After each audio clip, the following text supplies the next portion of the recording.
Wanted to welcome you today to my studio. I'm Jessica Henry, and I thought it'd be fun to show you how I do this still life. I wanted to do a still life that was a little bit more kind of very peaceful and this Asian quality, and so that's what I have set up, and I will show you how I do that. All right, thanks guys. All right, well, this is a painting I called Opalescence because I loved that just that image, that feeling of fleeting beauty in this, and this was my setup, and I really wanted to pull out some more of those colors that I saw just playing around in the beauty of this serene moment. This is the palette that I have been using, just my basic colors, and this is, I'm just showing you kind of my setup here. I have my little container of Gamsol and my palette. Today I'm just going to use, just in the beginning part, burnt sienna and ultramarine blue. Going to lay it in kind of loosely and just a gentle tone over the canvas of ultramarine blue, burnt sienna, and some yellow ochre. Just put it on thin, and then I sort of took the paper towel and texturized it that way. So now I'm in a little bit of fast forward motion here, taking some burnt sienna and ultramarine blue and some Gamsol, getting a nice soupy mixture to loosely lay in where I want the still life to go, taking into consideration the atmosphere around the main object.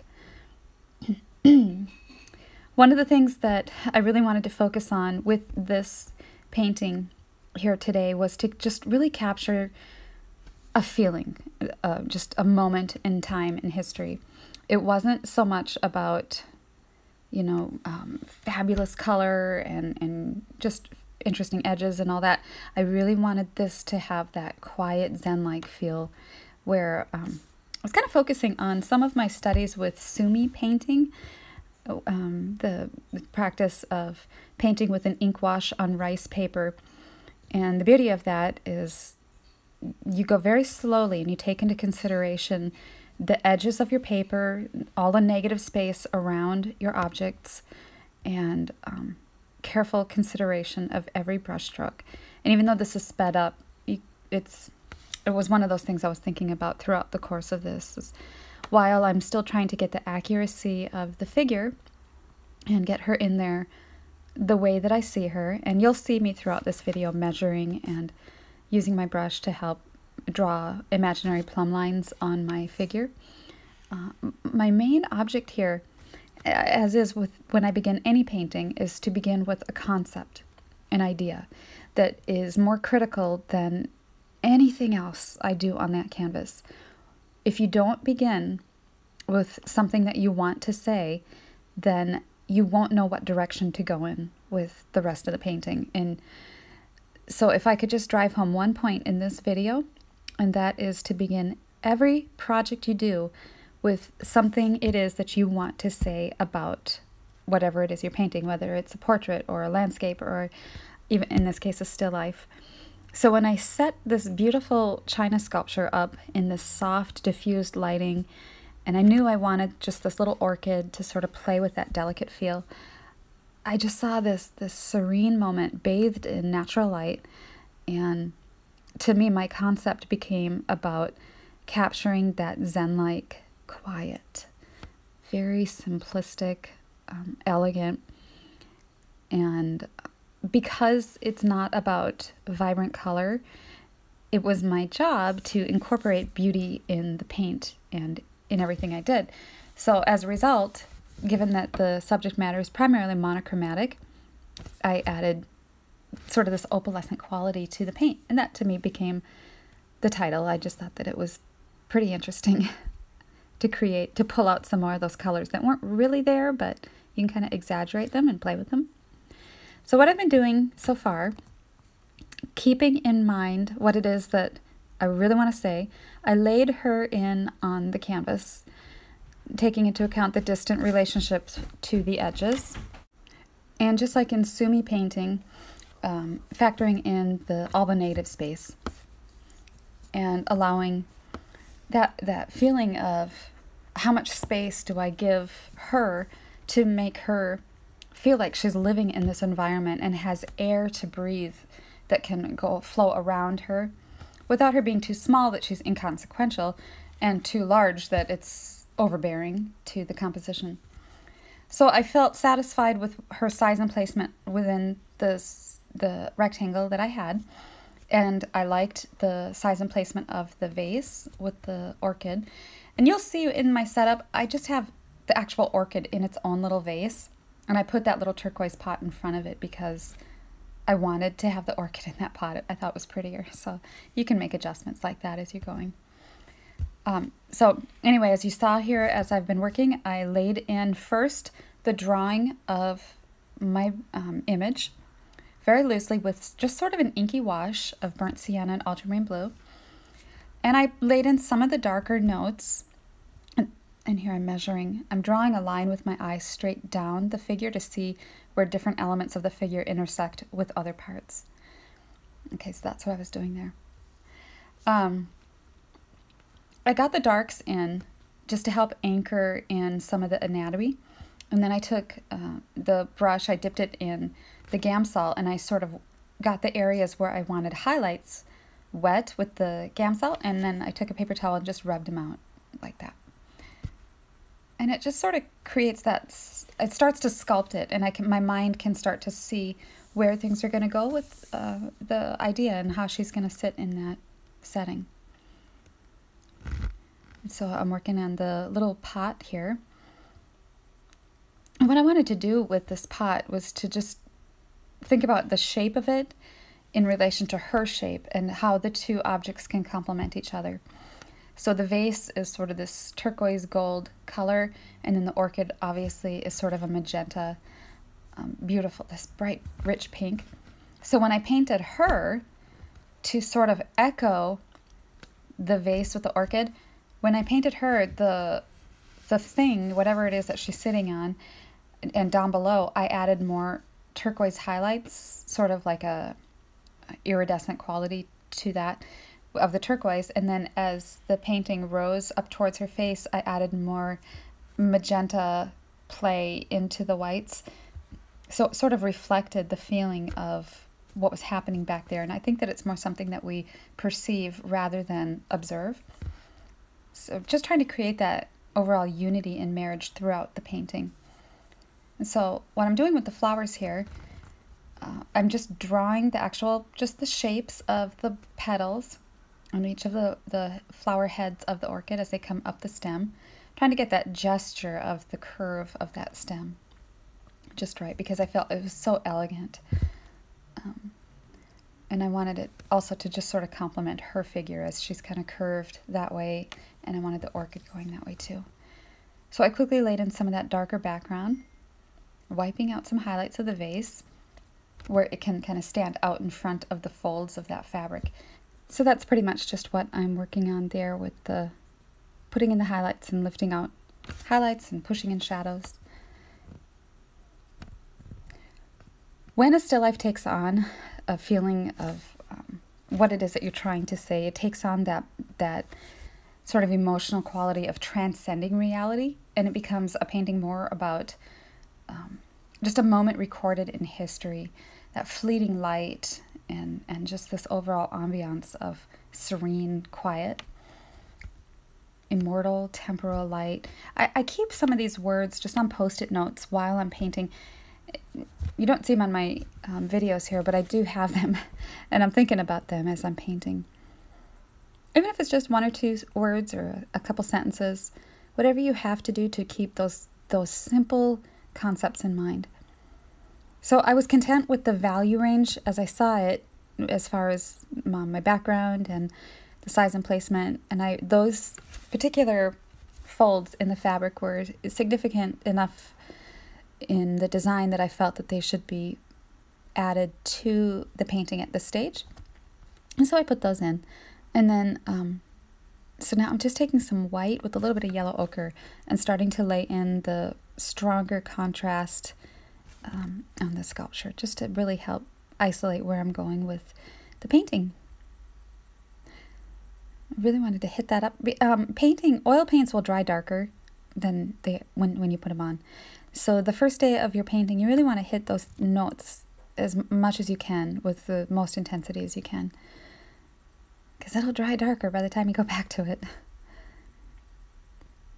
So I'm thinking about how the light is moving on the sculpture, and it's softer at the bottom and it moves towards this more intensity at the top. And I really didn't show much of my palette mixing on this video because my intention was to focus on a conceptual idea for this painting. Just in case you're wondering, this vase I did use ultramarine blue and white, a little bit of phthalo green, and some cadmium yellows, yellow pale, just to create that turquoise effect. So I'm just blocking in pieces of color, and pretty soon here I zoom in on the painting so you can have a better idea of where I've been going with it so far. Keeping everything very loose, non-committed, but sculptural at the same time. That has been my primary focus so far with what I'm working on here. So here's a close-up of that. It doesn't look like much when you get up close, but the idea is there, and it's just a loose sculptural impression, translation of what I'm working on. And there is my setup. And I noticed in these photos, the shadows didn't show up as strong as they did while I was sitting there. But they were. There she is, a little bit more up close. And there's a side-by-side comparison of the vase, where I was going with it. So now I was laying in the flowers, and those were just, I did put out some permanent magenta on my palette just to try to get some of those colors of flowers you just can't get on a limited palette. So if you happen to have a few extra colors in your arsenal, they're nice to have. So I got them on there kind of loose, and then I started painting the background around the flowers. And in this case, I chose to use a gold piece of fabric because I wanted it really to play with the complement of the turquoise that I knew I was going to incorporate into obviously the vase and the sculpture. So there's the flowers and the background color up close. And where I was going with the background. And then I'm just painting in some of the foreground. And when I paint tabletops, I'll use a horizontal brush stroke for the most part because it gives it more of a feeling of table surface. And I popped in that little bit of highlight on the other side behind that vase because that vase had shadow. So if I put a little bit of highlight behind it, it gives it that feeling of air floating around behind it. And on the highlighted side, I'll make it a little bit darker so that, again, it pops forward from the background. And so I'm working on the table surface here, and it's getting a pretty healthy dose of light hitting it.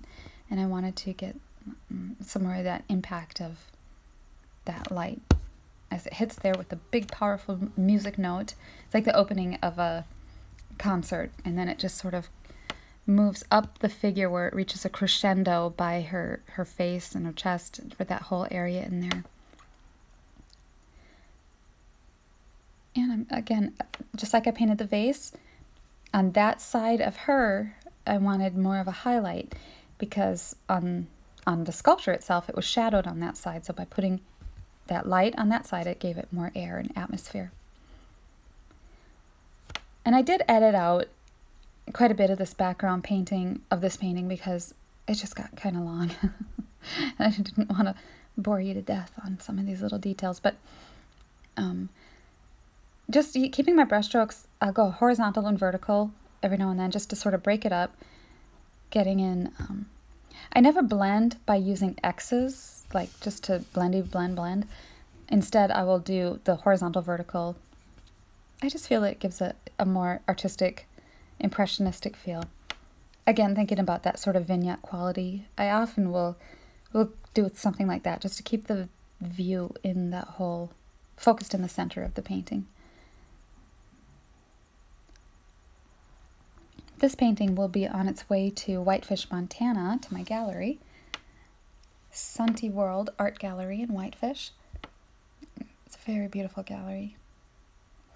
So again, here I'm just kind of softening some of those transitions where the fabric came down, and I didn't want there to be a stark brush strokey contrast there, so I'm losing some of those harder edges of the strokes themselves. always trying to think of what my concept was at the beginning, and just keeping that in mind, keeping it very zen-like, very quiet. And things that whenever you're at home and you're setting up a still life, if you can just keep in mind asking yourself these questions, besides what it is you want to say, but ask yourself, how does the light affect these particular objects? Is it interesting, or is it just sort of a straight-on shot?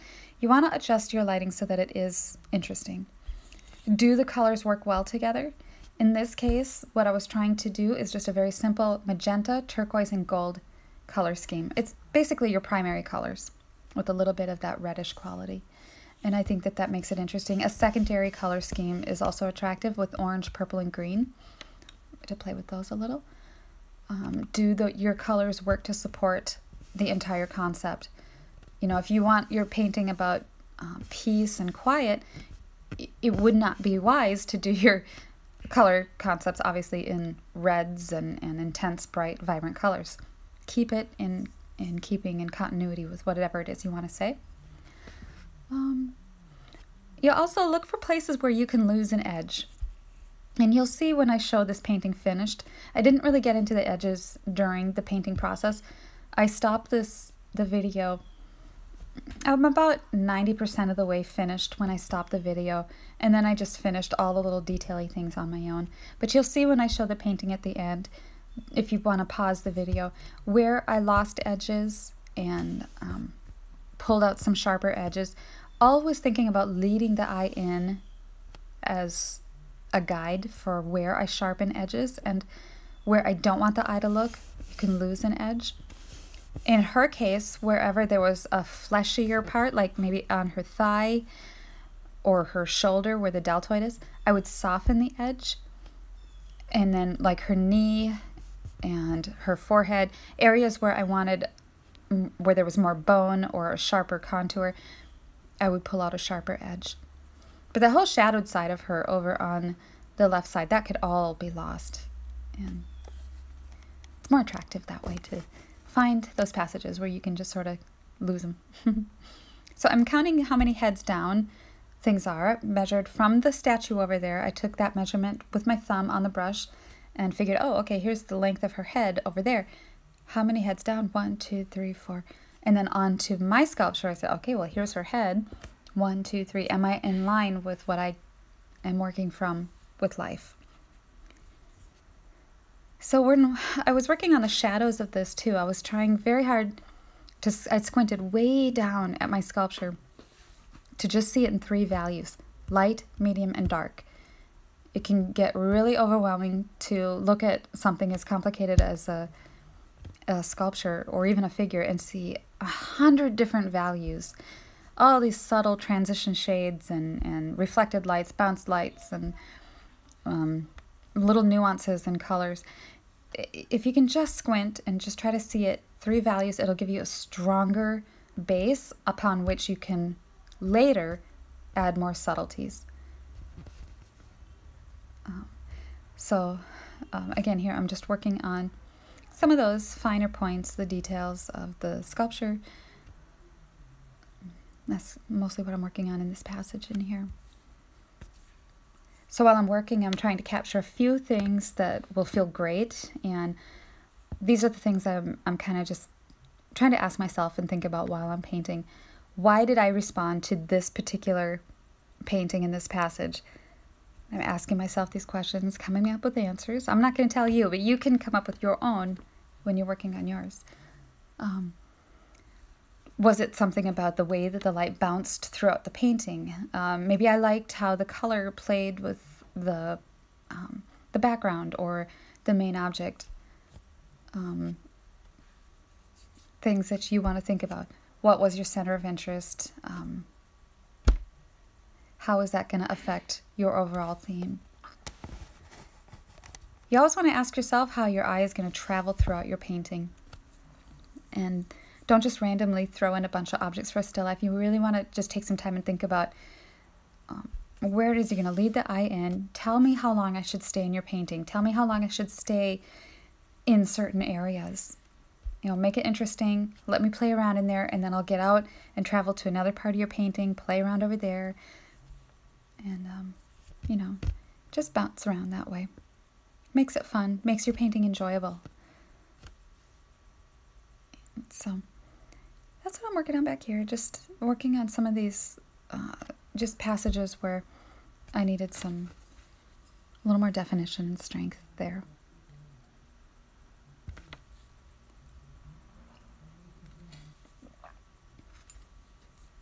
Sometimes if you want to use natural light, like I'm doing in this situation here, you need to understand that it is going to change.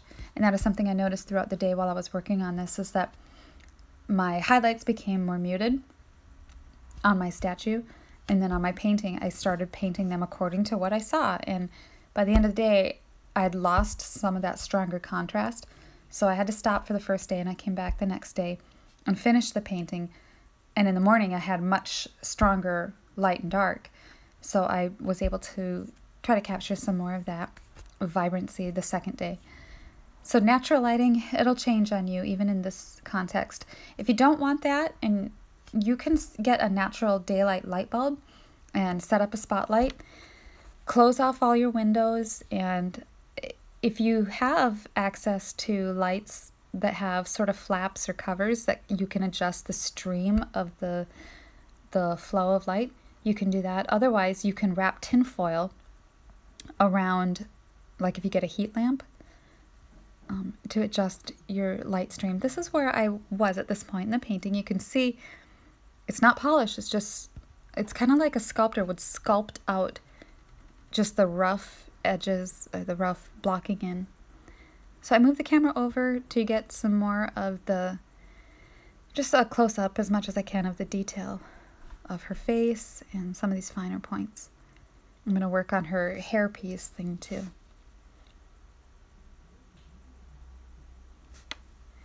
It's important to not let some of these details get overwhelming, and to try to keep them, if you can bear in mind how long you want the viewer to stay in an area, then how much time and attention you should give that area of your painting, focus and attention. So if I don't want you to linger only on her face, I am going to paint it a little bit looser than what I see in real life. So since I wanted the viewer to enjoy her whole figure, I kept her face a little bit more painterly instead of super tight polished. And so that was what I was thinking about there. I don't believe in this video that I really show very much about me painting her face, but you'll see it at the end when I zoom in on the painting. Getting some of her hair highlights.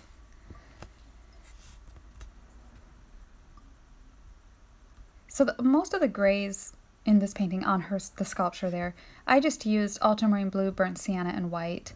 To get some warmer tones, I would add yellow ochre. To get some cooler tones, I might add more alizarin crimson or more blue to create more of that violet tone. But again, since my focus for this video was less about, what color combinations did I use, and more about creating a visual statement and a concept, I didn't feel it was necessary to put a camera on my palette as much, since I really wanted to just focus on what I'm doing here.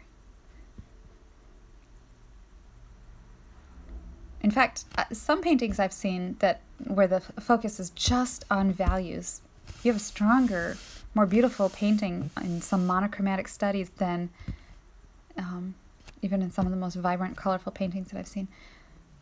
Nothing wrong with monochromatic value studies.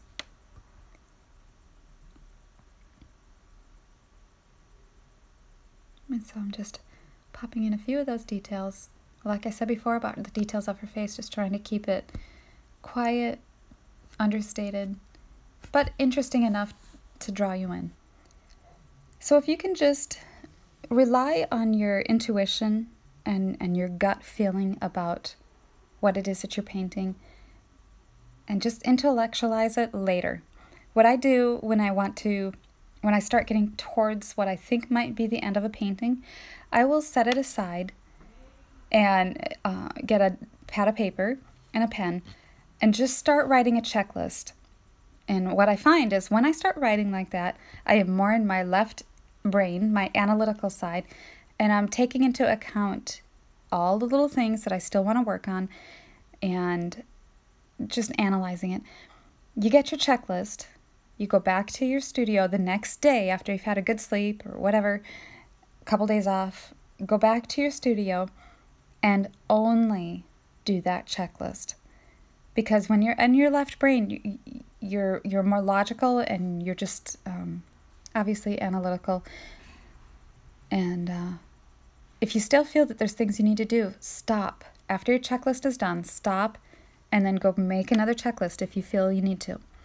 But what you'll find a lot of times is if you've done those things that you said, it works. It's a really great system that I have found and have taught for years about how to know when you're done with your painting. So that's what I do.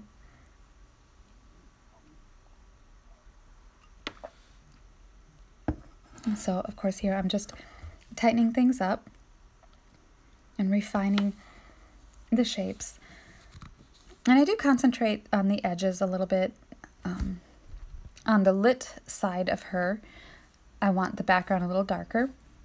And on her shadow side, the background is a little lighter than what I have going on the front half of her.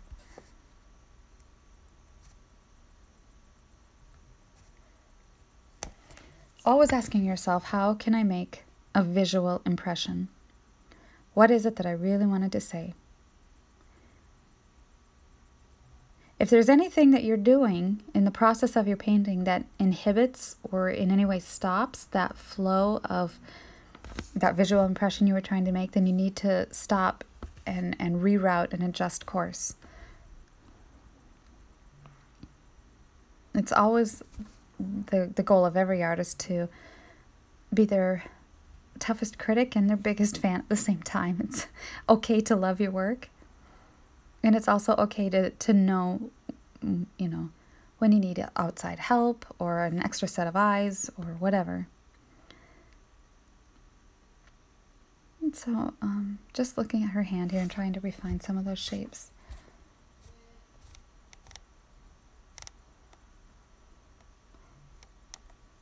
Lots to think about with her anatomy in here too, where the light comes in and bounces around.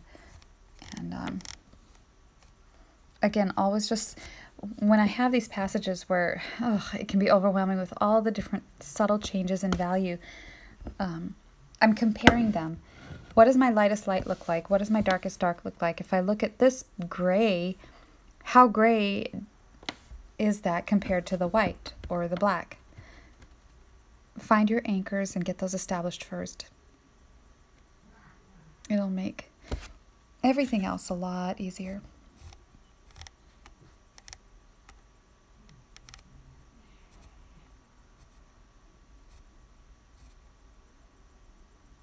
And that's primarily what my focus is right here. Her hand, very delicate, very tiny. And you can see I'm just using a size 2 synthetic. I like the synthetic on doing little things like her hands or her face because I can flatten it out on my palette into a fine chiseled edge. And I can still just lay down pieces of paint. Even in doing a still life where the whole conceptual idea is just the serene zen-like quality, the temptation is to get my little tiny brush out and start doing little tiny details, and I really don't want to do that. I just wanted to still keep it very painterly and have that feeling of it still is impressionistic yet quiet.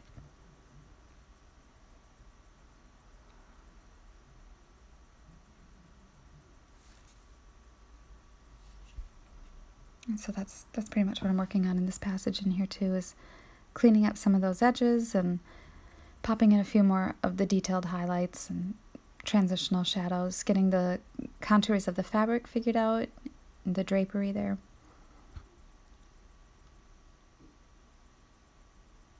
I have 2 of these sculptures, so I will have to do another one. My other one is very similar. Both her arms are up, and so that might make or one of the arms is up. That might make a very interesting set too.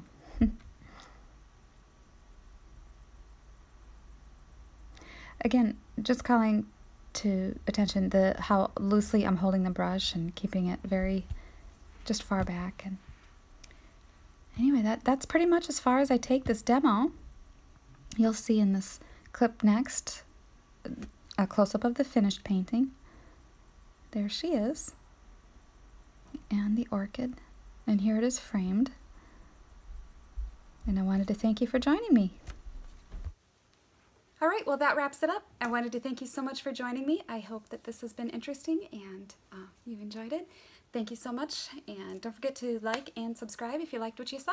Okay, thanks guys. Have a good weekend. Bye-bye.